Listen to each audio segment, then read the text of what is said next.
মাঝি নেই, আমি 6 বার গেছি ওই দেশে, কোনো বেনামাজি ওই দেশে নাই। এটা আমার প্রথম দিন প্রমাণ হয়েছে। আমি প্রথমবার যখন যাইতেছিলাম আদিস আবাবার থেকে ইথিওপিয়ার থেকে আমার ফ্লাইট ছিল, আমার পাশে যিনি বসা ছিল ও প্লেনে পুরা দাঁড়াইতে পারতো না, ছাদে লেগে যেত।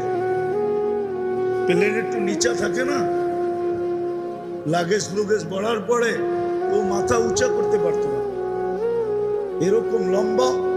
আর মাশাআল্লাহ কালো তো এরকম কালো, আফ্রিকার মানুষ তো চাঁদের, আফ্রিকার মানুষ কালো।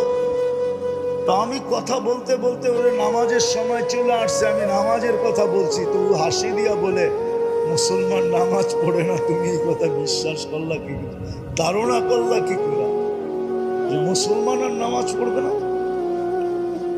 দেখলাম নামাজ পড়লো প্রথমবার। তো আমার দাওয়াত ছিল ওর বাড়িতে, তো নামাজের সময় আমি গেলাম, তো বলল চলো আগে নামাজ পড়ে নি পরে খাবো।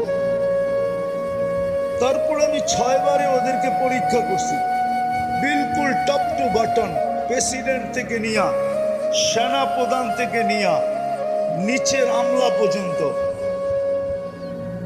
একজনও পাই নাই নামাজের আজান কানে ঢুকছে আর বলছে নামাজ আগে কাজ পড়ে।